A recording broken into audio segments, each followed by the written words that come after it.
Yo, what's up, everybody? Welcome to a brand new episode of the Hot Mic here on a Friday morning on my side, Friday afternoon on Jeff's side.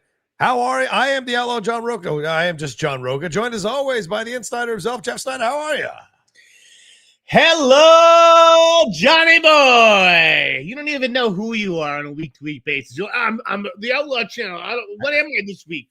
I don't know. And I'm withering away. Look, this sweater used to be really tight on me. Now it's like super loose. I'm withering away right in front of you. Still got the double chin though, which drives me insane. But all your weight went to me. So I think no, you're off soda. You're off soda now, right?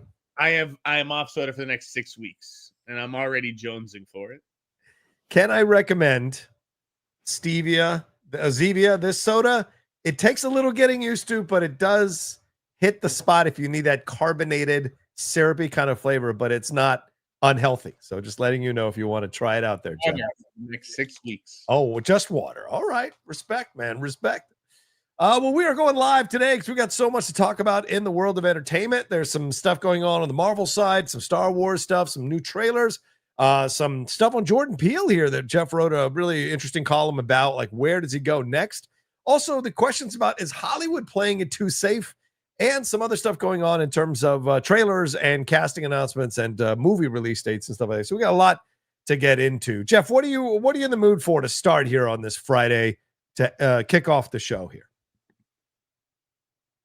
Oh, and he's frozen. Okay, perfect. Perfect timing. Perfect timing. Which one? Say it again. Which one do you want to start with? What are you feeling? Whatever you want. I don't care. All right, let's start with you eating your words. Jimmy Kimmel is back, ladies and gentlemen. That's right. Jimmy Kimmel is back, and much to Jeff's chagrin, Trump weighed in and said, yes, I was all involved in it, and I'm going to do it again. So, Jeff, are you ready to back up your claims? Are you ready to take that? Didn't say any of that. Didn't say any of that. And if you listened to the Town podcast, where he had Eric Gardner on. Eric Gardner's like, all just noise. This was all noise. Gardner, former AG, right? Is what? Eric Gardner used to run THR Esquire. He's right. Okay. A legally minded reporter. Gotcha. And dude, just because like Trump like takes credit for something doesn't like this guy like he's a liar when everybody wants him to be a liar. But then he tells the truth when people want him to tell. Like, come on. I've never known him to tell the truth in my entire life. Absolutely no idea that he was being suspended until the moment you and I knew. Yeah. Either way, he's back. As you predicted, his ratings are through the roof. 6.3 million for the return and all of that. Sounds like this is the best thing that ever happened to Jimmy Kimmel, huh?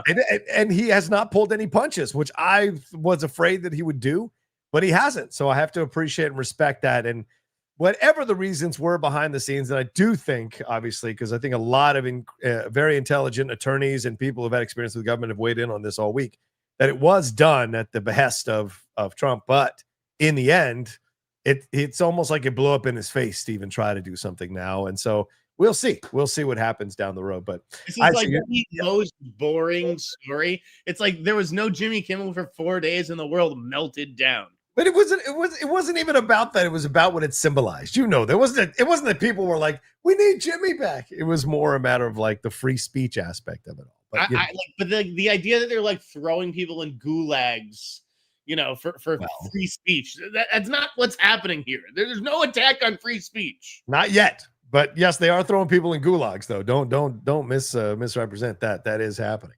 But going along with this, Jeff, we had the Savant being pulled or delayed by right. This is another thing. Now let's talk about like, did they do it to appease Trump? Like Trump doesn't know what the Savant is. No, it's for sure. He does not. He barely knows what anything is. Yeah. And that's what I'm talking about. People getting just carried away and assigning blame to this guy. Like this guy's not a good president, not a good guy. No one's arguing that. But can we just like blame him for every fucking thing that happens in our lives? Well, that's what I'm talking about. This is why I put this as the initial title of the episode is Hollywood playing it too safe, man, because you're seeing all of this stuff happening. People are pulling things. People are sidelining late night hosts. People are delaying these. Is Task going to be next? That's a a show that's dealing with white supremacy? Is that the next thing that's going to be? All of these companies are acting in their own self-interest, John. This has nothing to do with Donald Trump. This has to do with the political temperature in this country right now. That's what I'm asking. What happened with Charlie Kirk? And is it smart to put a show like The Savant out on television right now? Right. I don't think there's no need for it to come out this weekend. Okay, there was no $100 million global marketing campaign like there is for a Mission Impossible movie. So there's no problem if they're like, you know what, we're going to hold this for a month or 3 and drop it in January. It's the same Emmy cycle. Nothing changes. Don't, and having seen The Savant, which is not that crazy, like it's kind of, it should have been a lot crazier, quite frankly. Yeah. Well, just to give a background for people who don't know about the show, and I think Jeff's making an excellent point, it has not been promoted that hard. It's about Jessica Chastain, who explores extremism, these groups. She goes undercover to explore these groups and discover extremism. But as Jeff said, because I've seen a few episodes, it is not as hardcore as like The Order or these other films or the shows that have come out that explore the extremism much more deeply. So to me, it's even Apple, right? It's a show like this. Yeah. Apple hates controversy. They don't pick up controversial scripts or edgy scripts or anything like that. So like this is Apple's take on an edgy show. If this was anywhere else, it would be 10 times worse. Yeah. What do you mean 10 times worse? The reaction or the material? What do you mean? The material would be 10 times more intense and right. It's HBO. It would be much more intense. Like I didn't love the show. I don't even give a shit about like talking about it because right. Quite frankly, I have not received any notification that the embargo changed. Oh, okay. Right. Apple may have made that clear to other people. Right. But the agreement that I made in watching the show was embargo lifts September 26th. Yeah. So I thought the show, I thought it was a great idea, but it was underwhelming. Yeah. And I don't know what anyone is freaking out about. Like there would have been no problem putting it out this weekend, but at the same time, I also understand, like, if you don't have to do it, then why? And it's not free speech being restricted or people kowtowing to Trump. Yeah, I never thought it was about Trump. I just think it's more about Hollywood being scared. And I'm getting a little tired of that. Now, I get your point, of course. It's a business. They got to read the room, take where's the wind blowing and the temperature and all of that. But you also got to have a little bit of stones here and put stuff out and stop thinking we're all such sensitive little pussies. Like, I just really get tired of that, man. We can handle it. We've lived through COVID. We lived through world wars. We've lived through all kinds of shit. We can handle this, This has happened a million times on television. I know, I'm just tired. And then they delayed the episode of Law and Order for a week. Yeah, right. Yeah. Like, that's all that this is. It's just another one of those. It's so frustrating, though, man. I mean, just stand by your shit. We're okay. We can fucking handle it. I just hate that one side is like, we need to toughen up. And the other side is like, we need to be more sensitive. And then Hollywood pulls stuff. And it's like, why are they pulling stuff? And it's like, just put it out there. Let it stand on its own. But I get it. Business decision wise, you don't want to get the backlash, blah, blah, blah. But I just think we're tougher than people think. And it's a little frustrating to see they always err on the side of fear and worry and concern and all of that. It's not about toughness. It's about, we are as tough as, people think or whatever, but we're also as stupid as people think. Well, out there who are going to watch the Savant, either side with the Savant and start to try to infiltrate extremist groups and put themselves in danger and God knows how many other people. And then there's other people who are going to say, like, you know what? I agree with these extremist groups, and they're going to try to imitate them. So I agree. Let's let the political temperature cool down right now. All right. I saw no problem with it. I thought it was a little silly just because, again, I didn't think that the show was like actually going to inspire anybody to do anything except probably turn it off. Yeah. but I also had no problem with it. So everyone decrying, again, free speech or whatever, I'm just like, you guys have no idea what you're talking about. I did not see the free speech argument around it. And if it did happen, then I'm on your page as well. Like, for me, it's more a matter of the toughness that we can handle stuff, not don't take away our ability to put this stuff out there because it deals with extremism. I'm more of a place of like, guys, we can handle it. We can handle it. We're okay as a public. But I take your point. There are some people that are a little unstable, especially hearing, what we've seen recently from the Charlie Kirk assassination, but also recently what happened in Dallas. There are a lot of unstable people out there that might, take us a cue from anything to do something. But, I guess you're right. Not right, but I see your point. All right, but let's move on to this, Jeff. What are your thoughts on this? We had some new reporting over there from Deadline that Denis Villenueve is going to wait to start production on after Dune 3 on his new James Bond. That's no surprise, but that they are looking at someone who's essentially an unknown, a fresh face, and who is a Brit in his 20s and 30s. So anything new, anything shocking here? And this rules out like 99% of the people that we'd heard about earlier in the week or earlier in the last few weeks. But it also, opens it up to 99% of people. I feel like, I think you can. You can take this whole report with a grain of salt. I love Baz. Yeah, good reporter at Deadline, and obviously has his finger on the pulse of the Bond franchise. But that was when the Bond franchise was controlled by, Broccoli and Wilson, right? Right. The franchise isn't being quarterbacked out of London anymore. It's being quarterbacked out of Culver City. Right. So I just don't think that Baz is going to be the one to break anything too major about it, unless they literally seek him out because he's sort of been the keeper of the flame. Bond's going to be an unknown. Bond has almost always been an unknown, largely, right? Except for Pierce, I would say. Yeah. Right, exactly. He was definitely the best known. Yeah. Or somebody with a couple of acting credits. So that didn't surprise me. The fact it's going to be a Brit doesn't surprise me. They should try to keep tradition. And I never liked any Aaron Taylor Johnson and Jacob Elordi. Find me the footage where I was like, that's a good idea. The only thing that surprised me, well, it didn't surprise me, but that they said a 2027 shoot and 2028 release. I suppose that makes sense. I didn't know if they could maybe try to get it started at some point next year, but I guess not.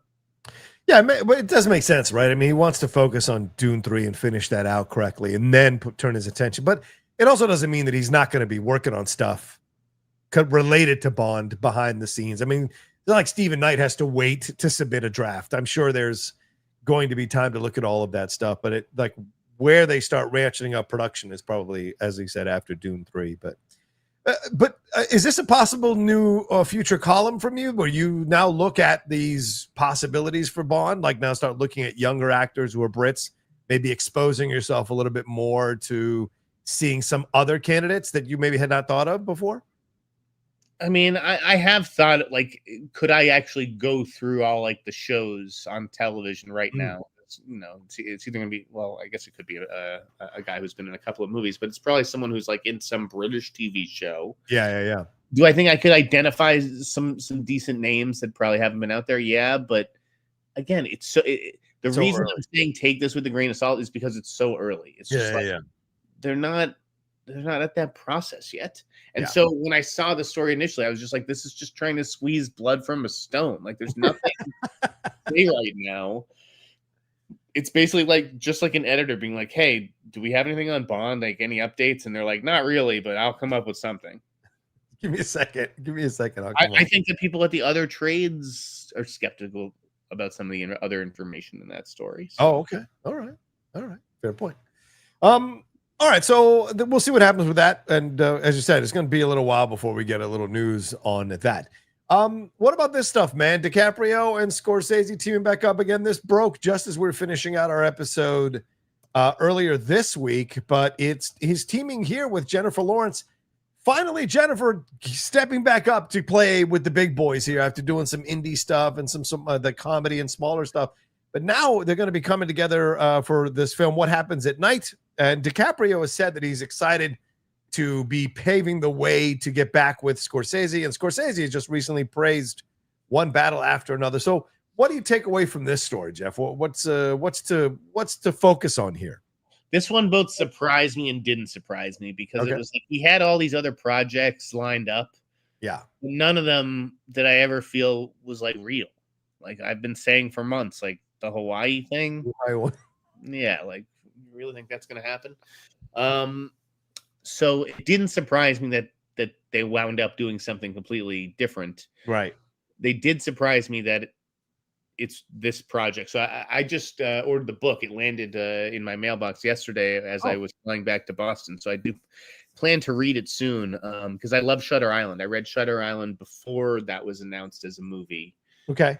And when I was, a development intern, when I first moved to LA, I tried to get people to make a movie out of Shutter Island. Oh, wow.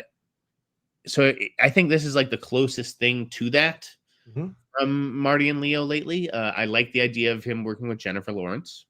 Yeah, I do too.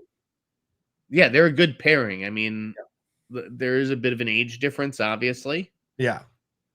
But I can still see them as a couple. Well, she's played older, right? In like American Hustle, the character's supposed to be older than that. Right. But she still was able to convey that energy and get an Oscar nomination out of it. So, yeah, I like the idea of Scorsese doing like a ghost story. I mean, genre is obviously very hot right now. We've seen him do crime stories and stuff like that. Like, yeah, I think this would be a welcome change of pace, a nice return to that territory for Marty specifically. Right. I mean, he's going to have the creative control he wants, being at Apple. Yeah. I like it. And it's just to piggyback on this, because it's about Leo and what we were talking about earlier with our movies playing it safe anymore. This, yes, they are in general, but this weekend brings the release of a movie that doesn't play it safe. Which is one battle after another. Yeah.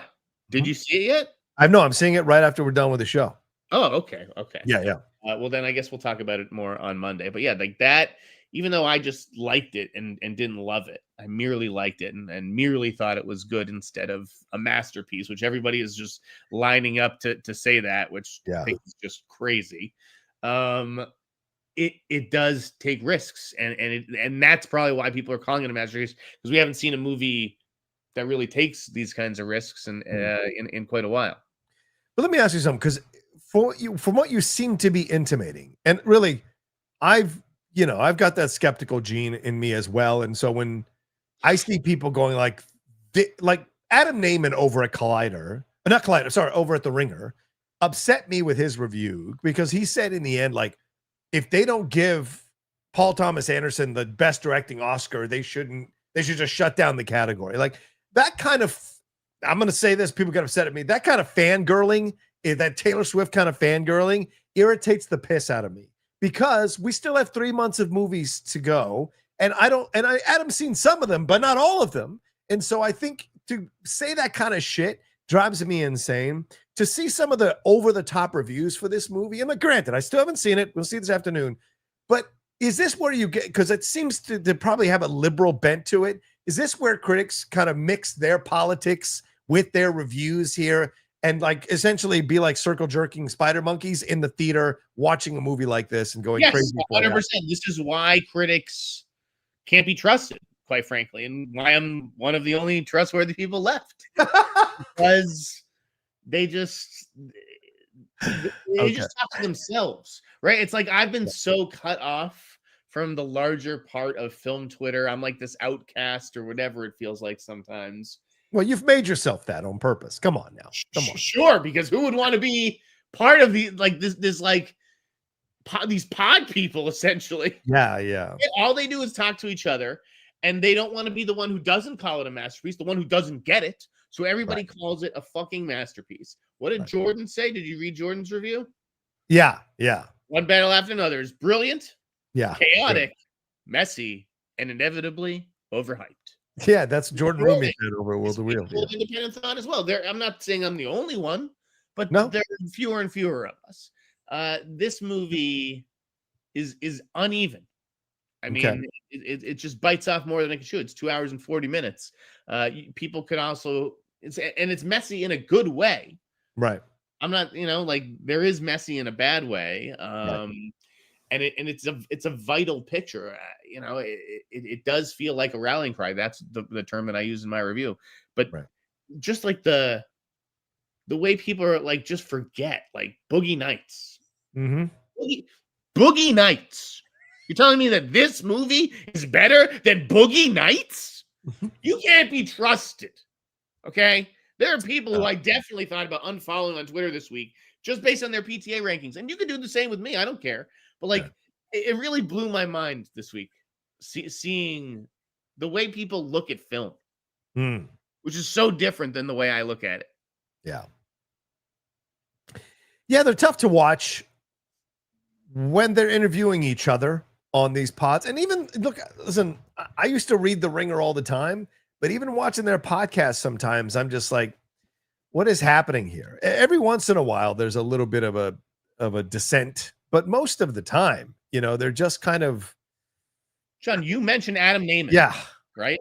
Who wrote the book on PTA? Let me ask you that. Yeah. Who wrote the book? Yeah. Was it Adam Naiman? Yeah, exactly. Yeah, I know. Yeah, that's what these guys are going to do. They're going to like go hard for their boys. And who's on the podcast this week? Yeah. PTA. Paul Thomas Anderson and exactly. Leonardo DiCaprio.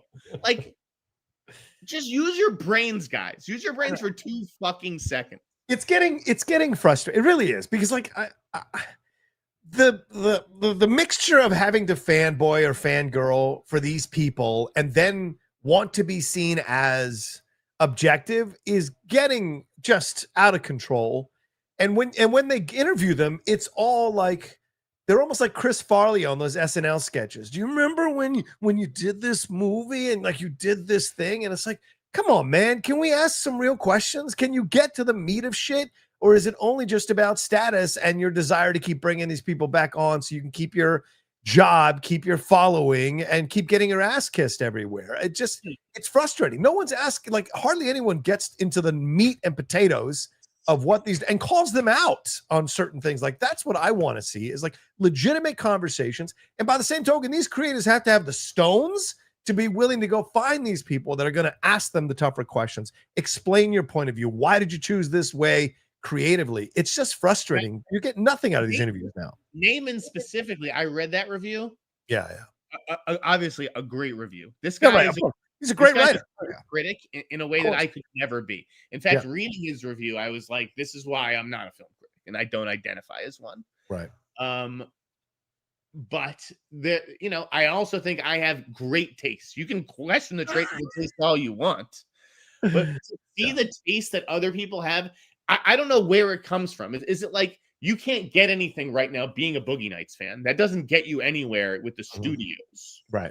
But to be a One Battle After Another fan, that gets you the access and the interviews and the invites. It's just the recency bias amongst critics is what just drives me nuts. It's a snake eating its own tail. That's what it is, because the publicists don't want you to go on podcasts that are going to question you or anything like that. So they're just going to put you in the safe places, and you're going to get asked all the safe questions, and you're not going to actually have to explain your work intensely. And these, even like I remember the days of Charlie Rose or James Lipton, or these guys sometimes would ask the harder questions and get to the meat and potatoes of things, and it would be a good discussion because no one's fucking perfect. So I think you get more out of an interview with someone who is like confronted with the mistakes along with the successes and having to explain them, and you get really challenged. That's one thing I like about Tarantino. Tarantino doesn't mind that shit. I may not always be the biggest Tarantino fan when it comes to interviews, but he is willing to go knee deep into his own shit and see his positives and negatives of what he did. And I appreciate that. And I wish more filmmakers were willing to do that, especially challenging ones like PTA. You know what I'm saying? Just like the PR tour these days drives me insane. Like instead of talking to guys like you and I, who is DiCaprio and Benicio talking to? The Kelsey brothers. The Kelsey brother, the New Heights podcast. What? Exactly. What? That is the new hot stuff. And like, obviously, DiCaprio and Benicio, they're going to get attention no matter where they go. Right. But like, that is the hot new stuff. And I get it, like particularly with this movie, you're really seeing it with Leo. Yeah. He has to sell. Yes. It's sell because this is a $150 million movie. I mean, he said the box office is important. Yeah. Right. Almost like being like, hey, I really need you guys to show up for this one. Like this movie is probably going to lose money, but they're not going to care if it gets a bunch of Oscar nominations, which it sounds like it will, and frankly, it deserves. Mm-hmm. I just don't feel like, and it could very well be the front runner for Best Picture right now, but yeah, I just walked away a little dissatisfied. Okay. Yeah, because this got me thinking, because Roxy and I hosted the show on Christian Harloff's show on Monday, right? And Roxy went in on the James Gunn stuff and was like, she's like, I think Jeff's doing it because Jeff knows it's part of the game. And I think you do it from a little more of a personal space when she was, and I took that criticism to heart. Like I thought about it all week and I was like, well, yeah, I see that there's two different approaches in how we do it. But I still think that we should interview James Gunn, not because I want the status or the views or the clicks or any of that shit. And that's nice that would come with it. It's more a matter of like, we would call him out on certain comments and certain things that he said and why. Why did you do this? But it doesn't mean we hate his work. And that's what I think is the difference, right? We could get to the meat of this stuff while also praising the work, because last night's Peacemaker was the best episode, maybe arguably the best episode of the season. And with an incredible reveal that even though everyone saw it coming, it was still a shocking reveal. And I can't say, I'm not going to spoil it, but the reveal was pretty much what people were thinking. So yeah.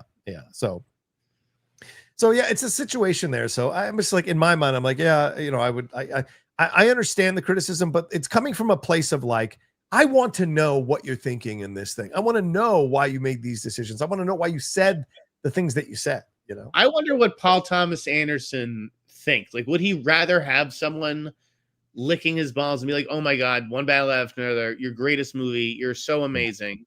Yeah. Or would he rather hear someone say, you know what, it was okay, but it was no Magnolia or Boogie Nights because those movies are your true masterworks? I wonder what compliment he'd rather hear. Yeah. And you're not going to get it at a Q&A, and you're not going to get it in these podcasts who want to keep you coming back. So I think it's up to the creative to be like, well, I want to go on this show because they're going to challenge me. They're going to ask me questions about my stuff, and I want to go toe-to-toe with someone about my stuff. And I think there's a certain element of that. I love that. I mean, I'm just built. I love confrontation. I enjoy it. I don't like to cause it, but I don't mind it when it comes to conversation and debate as we do this show.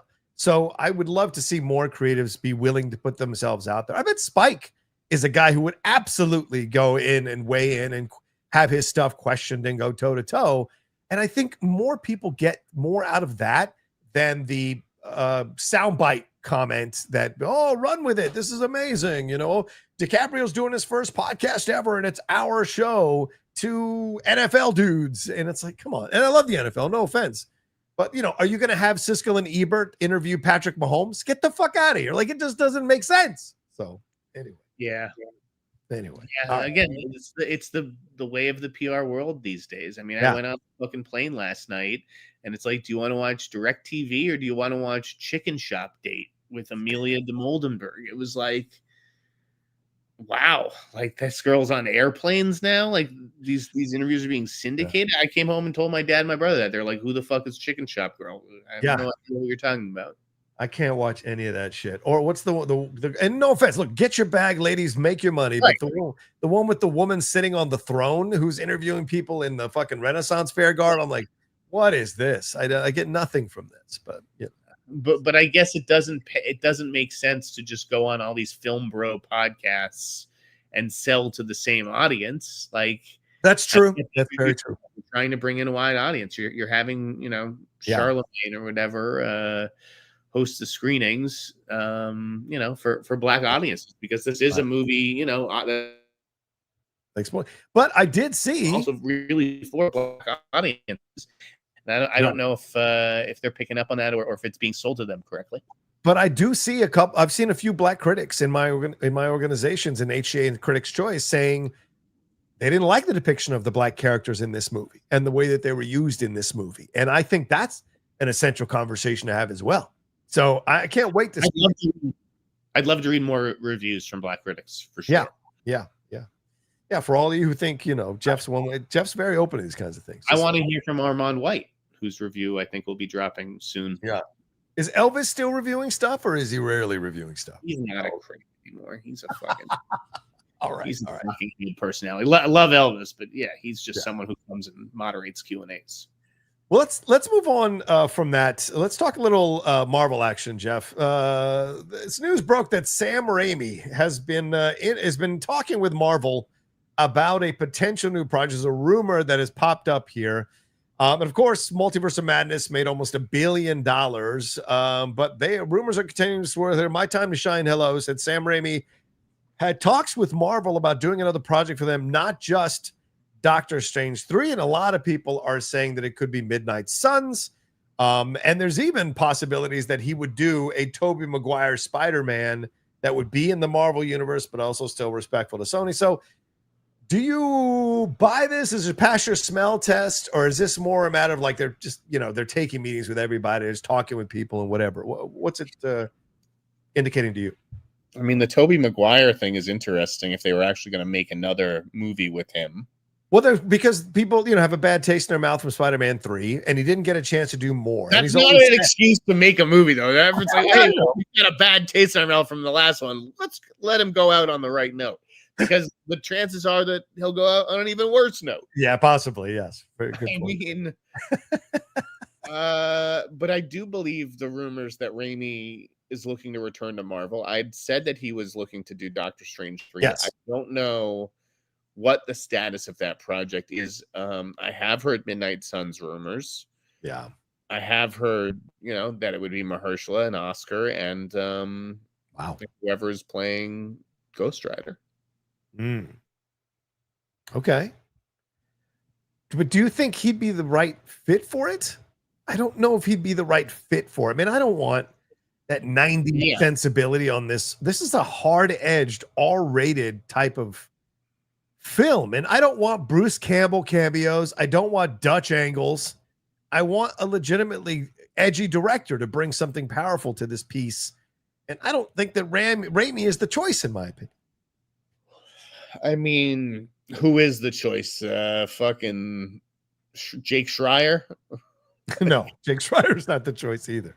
Yeah, like I don't know enough about Midnight Suns to know whether it's for Sam's sensibility or not, but I think he's one of the great comic book movie directors, and Marvel could certainly do a lot worse. They'd certainly need a hit, so maybe that's the angle they're looking at. But do you, if he does land somewhere in the Marvel universe again, where do you see him landing? Like, do you think he lands with Midnight Suns, Doctor Strange 3, or is the Tobey Maguire thing a little bit more of a possibility than people maybe think right now? I have no idea. Again, I've never heard. I don't know where these are coming from. I don't know who's hearing them. Yeah. I haven't heard anything about Tobey Maguire. I mean, how old is Tobey Maguire now? Well, in his 40s. So obviously it would be an older Spider-Man, but it would be the reuniting because people love so much Brandon Day. How many fucking old, like we're doing Nick Cage's older Spider-Man and Spider-Noir. 50. I'm not a fan of all like these Elseworlds things, right? I don't think we need 2 Batman flying around in Burbank. So I don't think we need more Spider-Man unless, they have gotten indications that Tom Holland is looking to walk away after this. He's totally leaving. This is it. I think this is pretty much it. This contract, once this is done, I think he's done. Because I think he wants to go do other things. I mean, I think so too, but like, how many of these guys you think that they're done and then they're like, I can't leave the money, or I can't leave the fame and that. Yeah, but but I think there's a different. I don't know. Every case is different, obviously. Like, Robert Downey Jr. had already established himself previously, then took Iron Man at a time when he was like unbankable, and it exploded, and now he's where he is. But then even he said earlier this week, like, I lost confidence in my ability to act being in Marvel movies, and I wanted to go do Oppenheimer to prove myself I could still do it, and he did it, right? Tom Holland started out in these smaller independent films, then immediately got the Spider-Man gig, which has blown him up. But I do think, like, you're with Zendaya. Zendaya clearly has tastes for much more interesting, nuanced, difficult, complex type of things. And at some point, you got to step up to the plate yourself. She's not going to look over. Oh, you're going to put on the suit again? Oh, you put the suit on again? Like he's got the talent to break out of this thing. It's not like Chris Evans where, yes, Chris Evans is talented, but like he's going to find his way back to Captain America because nothing else he's doing has done anything of note. And so he's going to find his way. I don't think Tom Holland is in that situation. I think he's got more potential. I don't think that Sam Raimi is going to do a Spider-Man movie with Tobey Maguire right now. Okay. Midnight Suns, I think that's a real possibility. I don't know if I see Raimi directing it. To me, Doctor Strange 3 seems like a no-brainer given the gross of that last movie. Mm-hmm. But you also couldn't make it assuming that it's going to gross that much again. Right. Assume that it's going to lose. That there'd be like a downgrade or whatever, box office wise, just because the box office isn't quite the same. But people really seem to like that character and what Raimi did with it, even though you and I couldn't stand it. Oh God, it was horrible. But you're right. Yeah, you're right. They like what he did, and but it could make that money, Jeff, if they schedule it, in between Doomsday and Secret Wars. If they schedule it that way, then people will want to go see it. So it's almost like a baked in thing. So if I was Raimi, I'd be like, hell yeah, let's do Doctor Strange 3 as long as you place it in between both, because I'm going to make the most amount of money I can make in that situation. And it'll help my resume. Look at how all these films that I've been successful doing. So it's a smart move business-wise and creatively as well.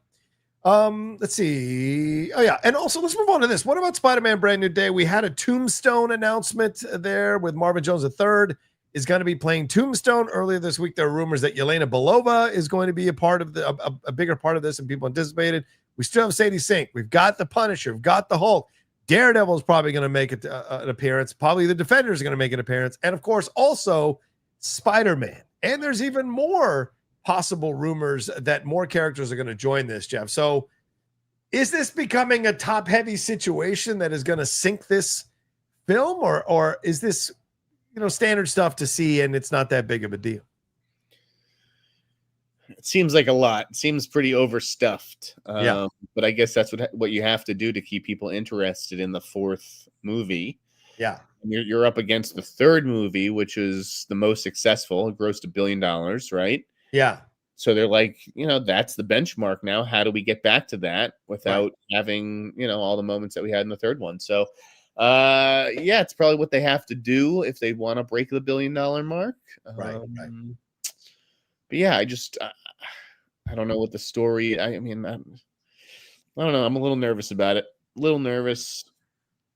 Well, I have some things to possibly break on the show. I don't know how much of this is breaking news or not, but I've had sources reach out to me close to the production and someone who recently was at a Disney presentation for the film for Spider-Man Brand New Day. And what I'm being told is that, Jeff, you were right that the main villain is a female shapeshifter.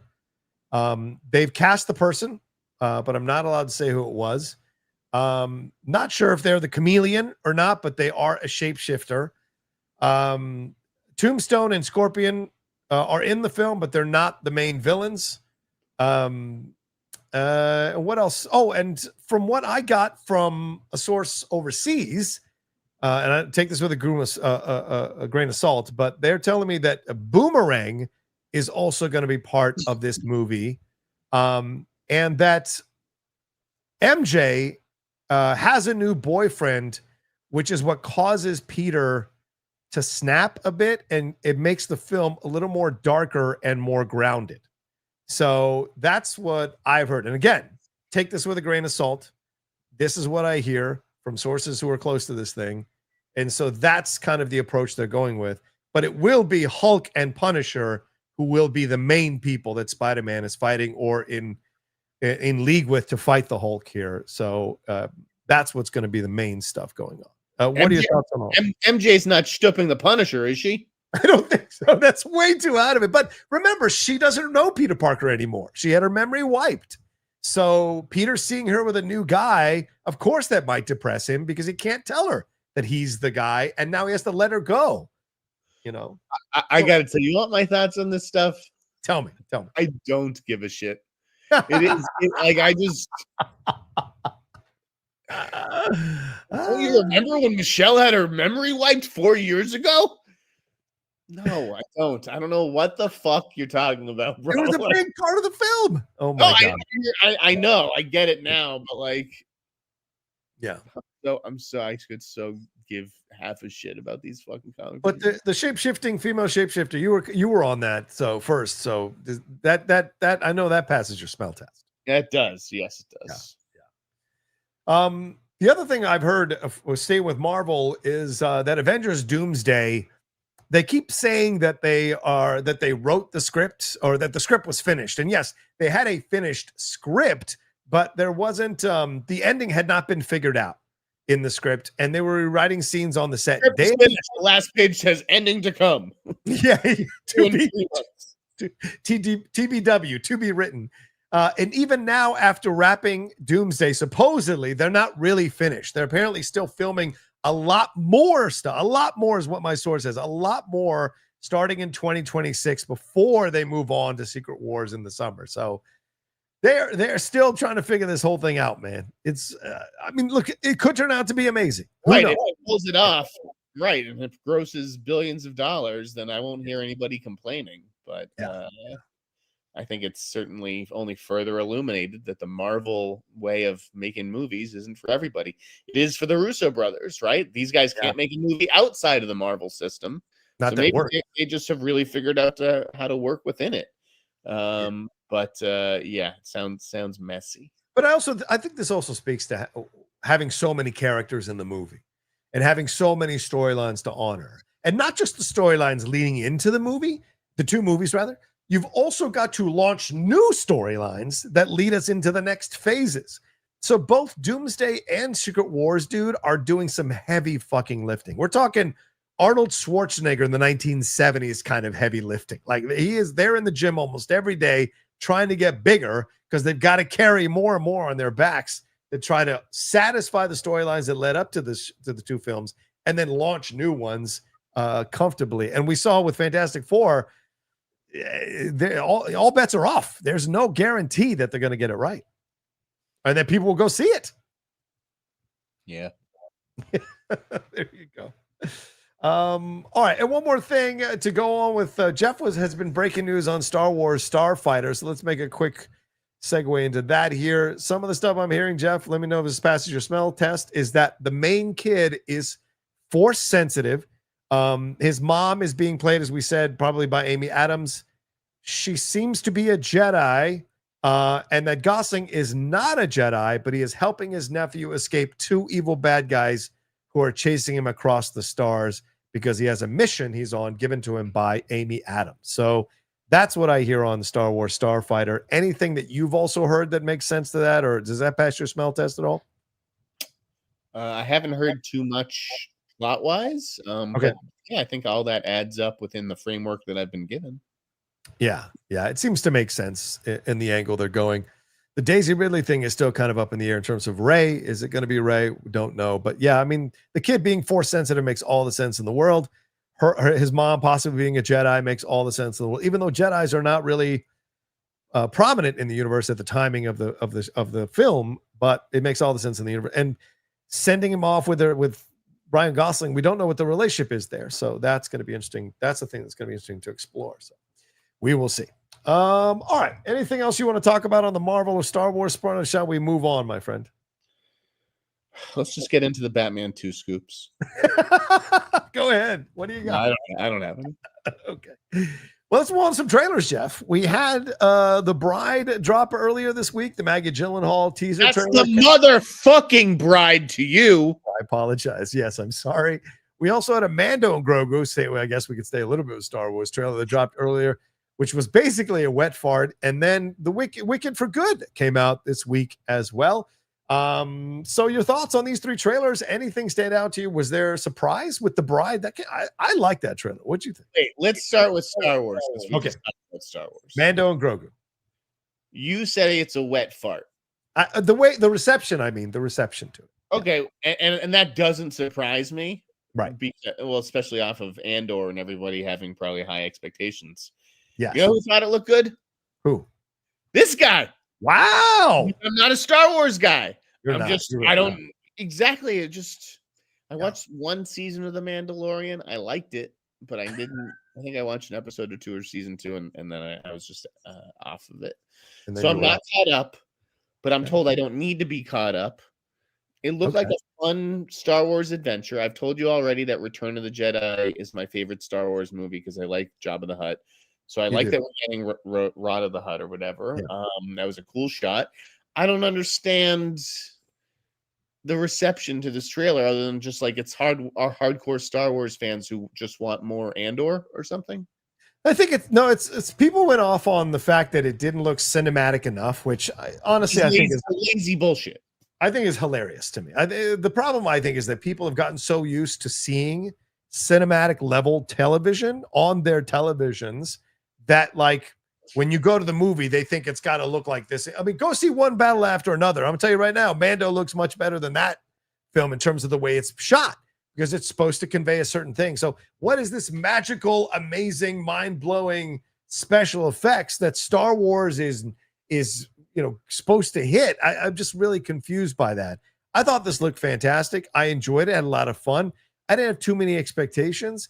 I thought the AT-AT stuff at the end, falling off the side of the cliff in the mountain was cool. Zeb, the Babu Frick stuff, the Baby Yoda stuff. I thought it did exactly what it was supposed to do. I just think right now people have a hard on to come after Star Wars, and any excuse they can come to jump in and drop a load in the water they want to do when it comes to Star Wars. So I thought the reception was ridiculous because I think it's a perfectly fine trailer. Yeah.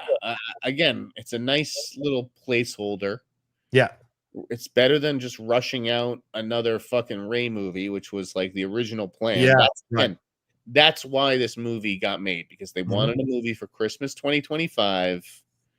And so that's why season 4 of The Mandalorian turned into a movie. Yeah. And then obviously Avatar got pushed and took over the Christmas date. So this moved to May. Yeah.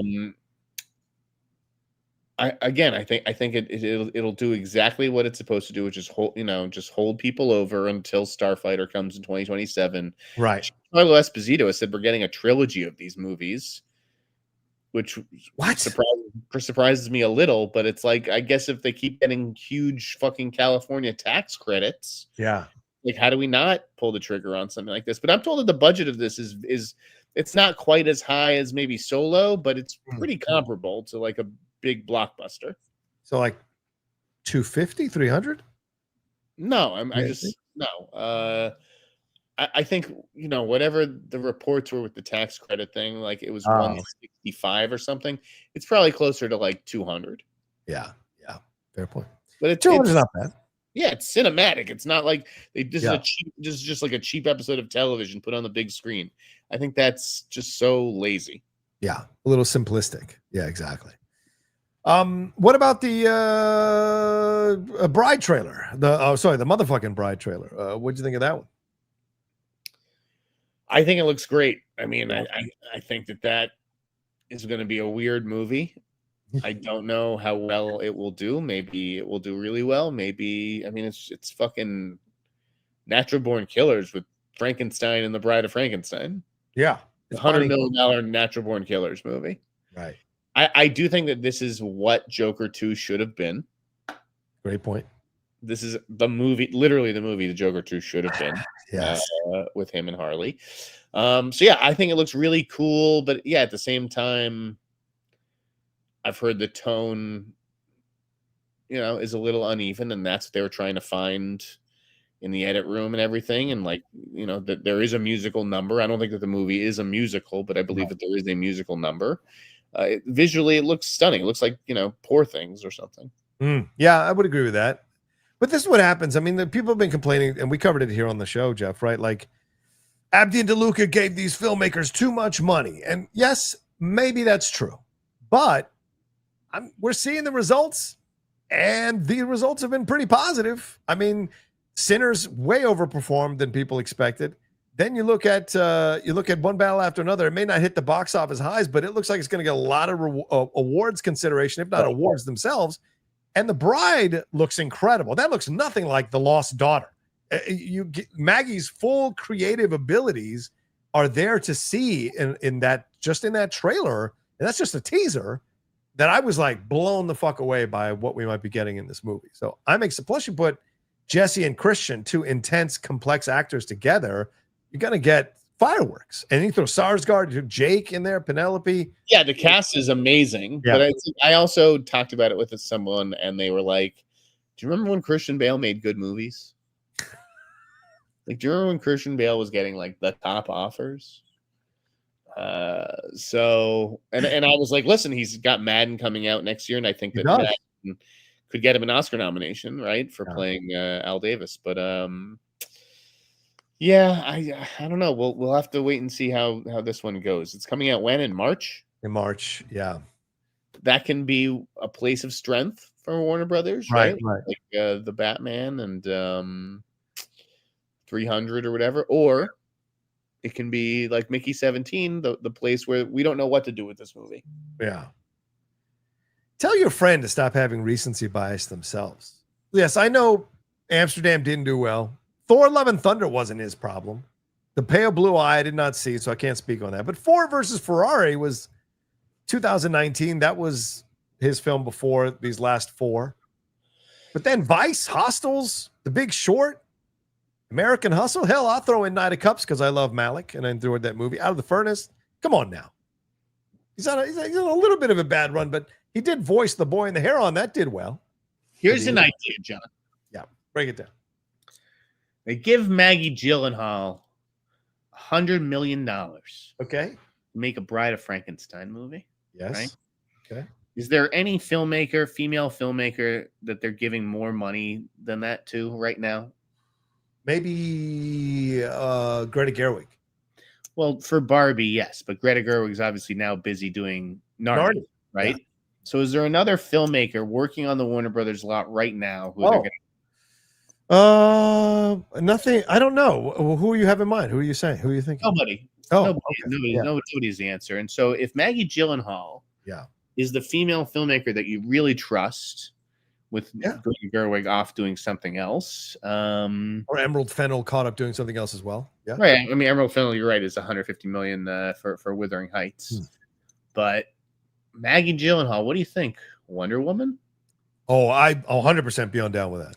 I would 100%. Especially because we know Maggie is not a wallflower.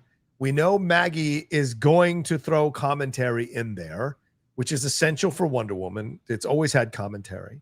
So yes, 100%. Because I know there's going to be commentary in The Bride. The fact that these two people got together, killed her in order to make him a partner for him to be with, is absolutely going to be something that blows up on the screen when you see it in the movie. So yes, I think she'd be great. Well, depending on the film is. If the film's good, then 100%. But from what I've seen from the teaser, I would 100% be willing to do that with her. You can make a good Wonder Woman villain. Who? Jessie Buckley. Oh, yeah. Jesus, yeah. She could be Cersei. She'd be great as Cersei. Better no offense to Kristen Wiig, but better than that cheetah. Dude, that was bad. Holy shit. I was watching a little bit of Bridesmaids the other day, and you want to talk about, remember when Christian Bale made good movies? Remember when Kristen Wiig made good movies? Man, I haven't seen her do anything in a long time of note, and it's a shame because she's a supremely talented actress. Dude. Yeah, she's wasting away on some Apple show right now. Oh, yeah, that Palm Royale nonsense. Oh, dude, I could barely get through 2 episodes of that. I thought it's a pilot. Okay, it's fine. It's a pilot. It's decent. It's not great, but it's fine. Second episode, I was like, oh, I was no fun. Barely get through 5 minutes of it. Yeah, it's just not my jam at all. All right, and did you catch the Wicked one, which was like 3 minutes, which is unheard of for a final trailer in a movie, but so much was packed into these 3 minutes. I didn't actually see this one, but my ticket sold. You know, they sold me a ticket with the first movie, so I'm trying not to watch too much footage from that one. Did you see anything else this weekend, this week rather, in terms of trailers? Anything else you want to note or point out? You're good at like. I saw movies, John. I saw Begonia. Begonia. Okay. Begonia. Are you allowed to talk about it? Yeah, I can talk about Begonia. It was not really for me. Emma Stone and Jesse Plemons were both great. First hour is kind of slow. Okay. It's just a weird. It's Yorgos. It's another fucking weird ass movie. Is it better than the last one? Wait, what was the last? Is it better than Poor Things? No, Poor Things. What's the one where they're dancing around in the parking lot? Yeah, it was better than Kinds of Kindness. Yes. Okay. I just didn't feel like it was like much of an Academy movie.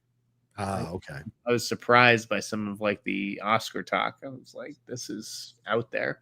Yeah. I saw a couple of indies. I saw after Begonia, I went home, I watched American Sweatshop. Oh. Is this a new one? It's with Lily Reinhart, and she plays like a YouTube moderator. Oh, okay. Who's just like having to watch like horrific videos all day long. Oh, yes. Yeah, it's about like the impact that takes, and then she like also tries to go after like the maker of a video. What is that on, or is that you got a link for that? VOD, I think it's available. Oh, okay, all right. Not great. Okay, not great. I think it's an amazing premise, and I think that someone could really do that premise justice. Yeah. It's kind of like the Savant in a way. Yeah. Did you like her though? No, actually, she did not impress me. Okay. And you know me, I've got the eye. And then I watched Just Breathe. Have you heard of this one? What's that one? This is Kyle Gallner and Sean Ashmore and William Forsythe. Okay. So like a little tiny indie VOD movie, but it's about like a guy who like pulls a Cameron Poe, right, from Con Air, has to go into jail for a year, gets out, and his PO is, you know, sort of like involved with his ex-girlfriend. Oh, damn. So it's about like an evil PO. Who is that? Forsythe, or is that Sean Ashmore? Oh, it's Ashmore's the evil PO. Forsythe is Kyle Gallner's father. Oh, okay. And you know what? I liked it. I find him to be such a watchable presence. Ashmore or Gallner? Who? Gallner. Okay. Gallner. I think he's so interesting. Yeah. So he's one of my favorite indie actors, and I actually liked Ashmore going evil in this. He's got that face for it. So you liked him in Smile? Did you like him in Strange Darling? Did you like him in? Yeah, no, he's great in Strange Darling. He's great in Dinner in America. I've been a fan of Kyle's since he was a child actor, since he was the kid in Wet Hot American Summer. Oh, right. Okay. Interesting. Oh, he's in the most. It was one the Scream Return as well. Tiny VOD indie movie with William Forsythe. So like, I'm not calling it some like masterpiece. I'm not over here one battling after another out on it. Right. You know, for a movie that you watch with pretty low expectations, I thought the rating was actually not bad. It's the director's directorial debut. He also wrote it. Paul Pompa III. All right, respect, man.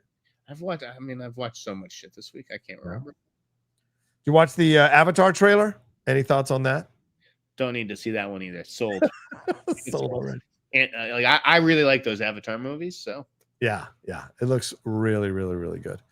What did I say? I don't know. Is there anything I watched this week? No, I don't think I watched anything this week. We'll see. I'll see. Season 2. Nobody Wants This. What else? I hadn't watched season 1. Okay, you just went in cold. Yeah, it was quite good. Yeah, I get it. That Adam Brody, he's so lovable. I don't know, man. I don't know if I'm the temperament for those kinds of shows. Like, Summer I Turned Pretty and shit. It's just not really my jam. Yeah, no, me. I mean, I don't watch that stuff either. House of Guinness is out on Netflix, so that's going to be my weekend. I hope that's fucking good. What else? Is there anything else that came out recently on Netflix? Yeah, 28 Days Later. I'm just looking through right now to see if there's anything I watched recently on Netflix, but I don't see anything that I watched recently. Yeah, all right. HBO Max, Hulu, anything? No? HBO Max, I'm under embargo, but I started watching The Chair Company, the Tim Robinson show. Okay. It's a Tim Robinson show, all right. What else have I been watching? I don't know. It's all a blur. Okay. Yeah, I was wondering if I'd watch some new documentaries, Reese, because I like to watch the docs on the streaming services, but I can't think. Oh, I haven't watched the Lilith Fair one. I want to watch that one over the weekend as well. And The Surfer is out on Hulu. So, do you recommend that? Should people watch that one? I do actually. I mean, that's a weird little movie, but I liked it for the most part. Okay. Okay. Also, Alien Earth wrapped up this week. If you guys haven't seen that, highly recommend that. Last night's Peacemaker was fucking great. And did you watch The Lowdown? Can you say anything about The Lowdown? I watched like the first episode. Okay. It wasn't for me. Okay. It's not your jam. That's a show I'm going to walk away from. They had Ethan Hawke and Gene Triplehorn serving food at Cantor's Deli to promote the show. And I was like, I don't understand that logic, but okay, sure. There is a guy on Instagram. I think his name is Daniel Robbins. Okay. I'm not sure about that. He does an absolutely killer Ethan Hawke impression. What? That's a thing? Dude, it's not so much like about how he sounds, even though he does sound like him. It's just like what he says. Okay. And he just like makes like Ethan Hawke out to be like the like artist supreme. Oh, yeah. He does 3 great impressions. It's Ethan Hawke, it's Shia LaBeouf, yeah, and it's Willem Dafoe. And this guy is amazing in all 3. All right. Let's get into one controversial topic before we wrap up and get into questions. And by the way, if you haven't sent in your questions, send in your Streamlabs super chats now. We only have 11 questions. Guys, we usually hit 20 or 30. What is going on here? I need to take my shirt off. No, please don't. Not yet. If we get 50 by the end of the show, then you can take your shirt off. So please send in your Streamlabs super chats now. It's pinned in the chat.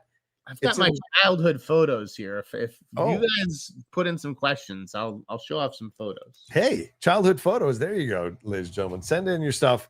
It's as I said, it's pinned in the chat. It's in the description of the video as well. All right, so I've got me in drag. Okay, if you guys can get me to 25 questions, I will show you the photo of me in drag. Let's go 50. Let's go 50 for God. But all right, 25 for now, and then we'll see where we go. But let's jump into this thing. The Riyadh Comedy Festival. I don't know if you guys are aware of this, but this kind of blew up this week. Saudi Arabia is having a star-studded debut comedy festival, and it prepares to kick off this weekend. And there are a lot of comedians who are involved with this, including Kevin Hart, Aziz Ansari, Hannibal Buress, Bill Burr, Dave Chappelle, Louis C.K., Whitney Cummings, Pete Davidson. Pete Davidson, whose father died in 9/11 in the towers, Zarna Garg, Gabriel Iglesias, Jim Jeffries, Joe Coy, Bobby Lee, Jeff Ross, Andrew Santino, Tom Segura, Chris Tucker, and more. But you're thinking Economy Festival Saudi Arabia, Mark Maron has called this out. Zach Woods and Shane Gillis, Jeff Snyder's favorite comedian, who is has no problem being on the red side of things and the blue side of things, a purple comedian, if you will. They have called this out because this is, in essence, Saudi Arabia. It's a further commitment to essentially whitewash their crimes from the past. They've done this in the WWE. They've done this in the sports world, especially in the Premier League with football and soccer there. So, Jeff, you wanted to talk about this, as do I. So what are your thoughts to this and the fracture it's causing in the comic world? I mean, I don't think it's going to be much of a fracture. I agree with guys like Mark Maron and Shane Gillis. I think this is gross. Yeah. I mean, it's not.